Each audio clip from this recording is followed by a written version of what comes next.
Hello, in this video we are going to discuss the requirements for cheer tryouts and mascot tryouts for 2021 and the Constitution if you are selected as a Central High School cheerleader or mascot. First, our important dates. For the tryouts, the material will be released on Schoology the Thursday before tryouts, which is February 18th. It will be released at 3 o'clock.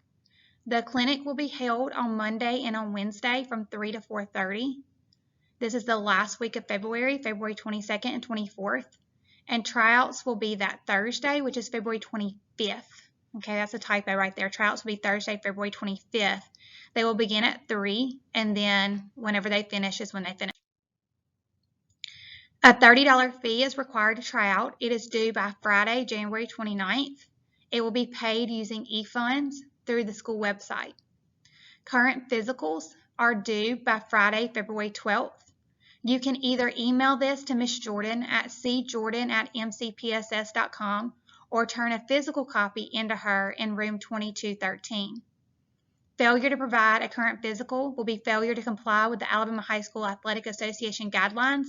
Therefore, you will not be allowed to try out for the 2021 cheerleading program.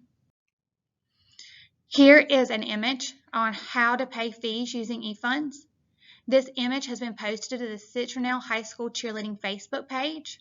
If you need further assistance, please call the school at 251-221-3444 for assistance. Whenever you pay this $30 fee, please include in the comment section what size t-shirt your student, or if you are the student, that you will need. Requirements to make JV. JV is composed of only 9th and 10th graders. You're required to have a toe touch, 1 additional jump, and tumbling is preferred. Varsity is made up primarily of 11th and 12th graders, but from approval of the varsity sponsor, other grades can be pulled up to varsity. A double toe touch is required with an additional jump that is not a single toe touch. It has to either be a hurdler or a pike or another jump like that. And a standing back handspring is required. Additional tumbling is preferred. In addition to all of these requirements, a pom routine, which is the dance, the fight song, and cheer will be performed at tryouts. If you're trying out for mascot, you will perform the cheer with a group of people trying out for cheerleading. And then in addition to the cheer, you will perform a routine, either 45 to 90 seconds long. And the judges will be looking for the use of props, the level of entertainment, the appropriateness level, and they're really going to be asking themselves, would this be effective at a pep rally? Is this entertaining? That's what they're asking whenever they're scoring you.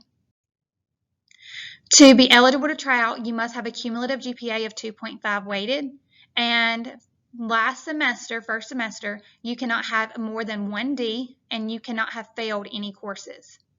If at any point, if you are selected as a cheerleader, and if at any point during the school year your grade drops below a C, you will be placed on probation until the grade rises back to a C. For tryouts for clinic, for Monday and Wednesday, you can wear t-shirts and shorts, no tank tops. Tank tops are not allowed. And your shorts need to be an appropriate length, and you must have tennis shoes. Now, these tennis shoes do not have to necessarily be cheer shoes because some of you may not have cheered before, and that's okay. If you want to wear cheer shoes, please do. On the day of tryouts, you must wear the designated shirt that is part of your $30 tryout fee. It will be provided to you on Wednesday. You will tuck it into your pair of black athletic shorts, and then you will wear either black or white tennis shoes. Once again, these shoes do not have to be cheer shoes, so if you don't have cheer shoes, find a pair of black or white tennis shoes, or borrow a pair of cheer shoes from someone. And you have to have white no-show socks, and your hair must be pulled up in a ponytail with a white ribbon. Here is a sample judges scoring sheet. Across the top, you can see where the judges would mark if you did a double toe touch or a single toe touch, where they score your jumps, your crowd leading skills, your motion technique, your dance technique.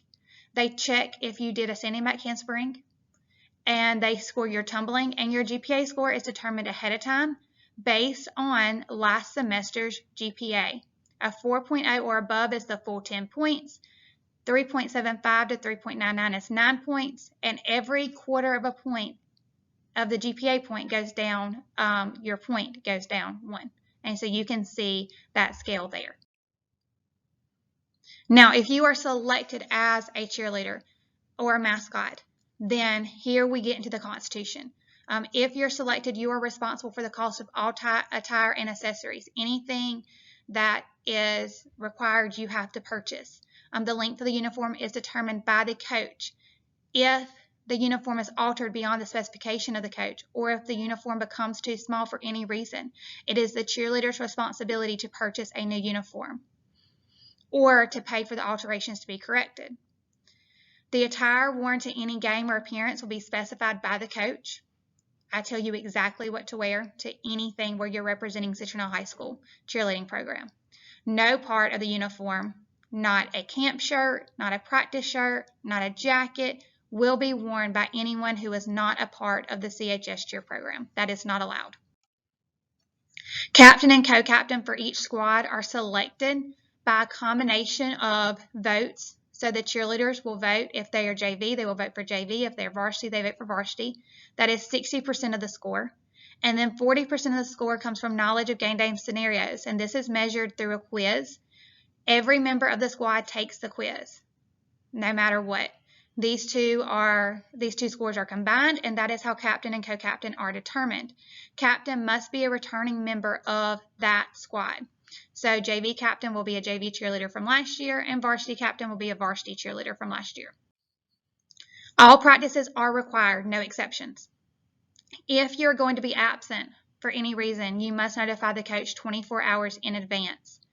If you have to leave school on the day of a practice or the day of an event, whether it be a pep rally, an appearance, a game, you must notify the coach. The cheerleader must notify the coach before leaving campus. If your practice is unexcused, if your absence is unexcused, and you did not notify the coach 24 hours in advance, those are two separate consequences. So be sure to notify the coach even if you don't believe your absence is going to be excused. 2 weeks before camp are mandatory. That's going to be May 17th through May 28th.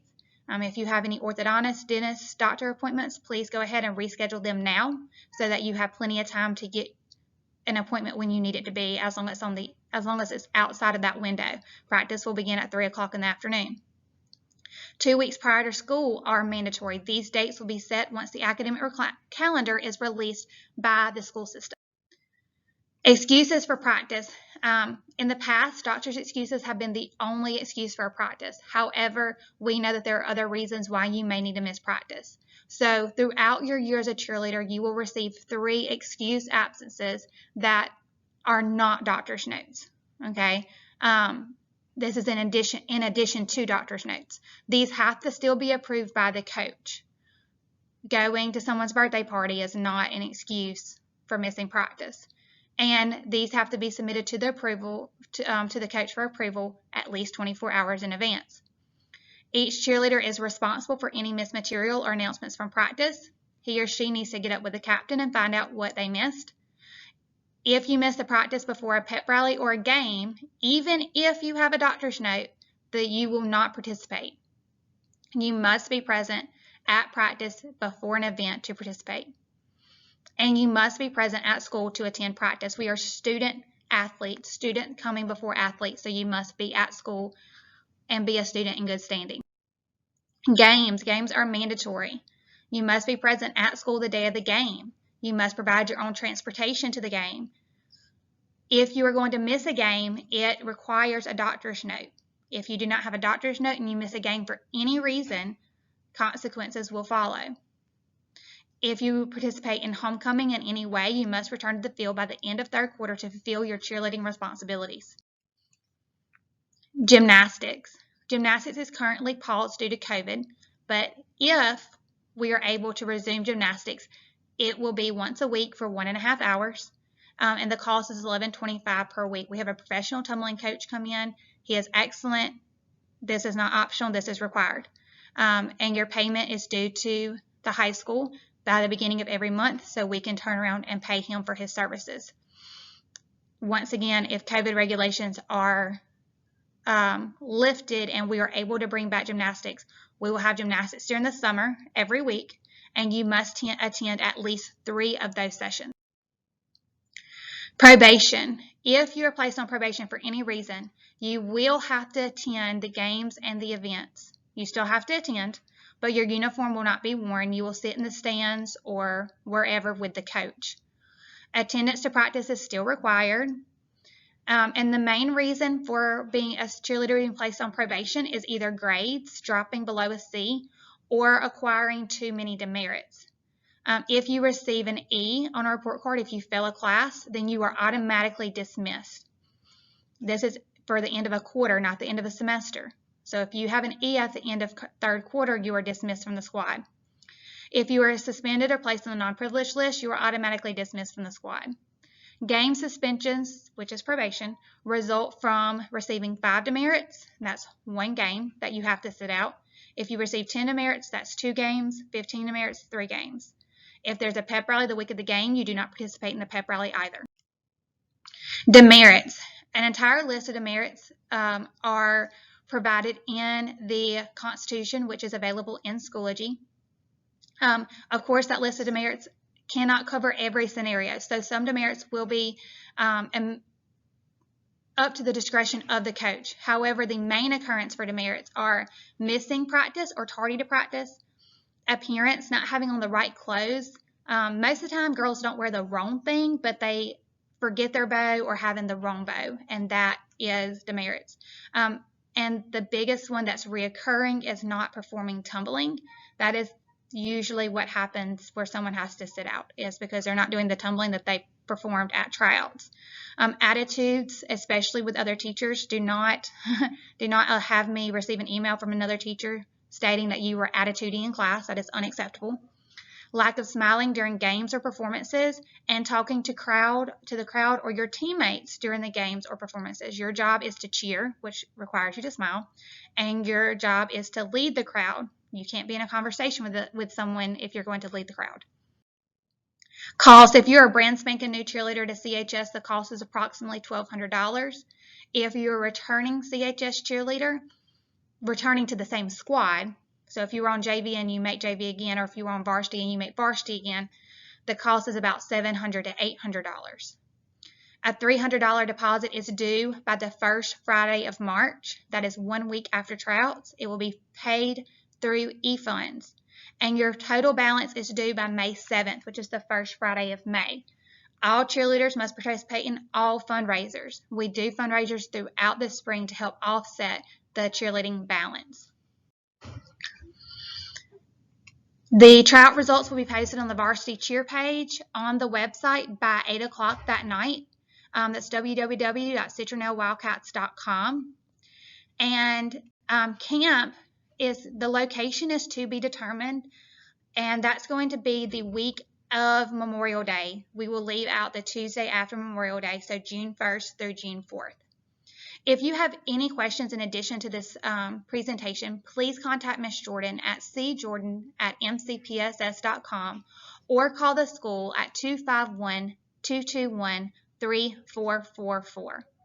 Once you've concluded watching this video, please fill out the Google form that is included in the description below so that I know that you are trying out for the 2021 cheerleading program. Thank you.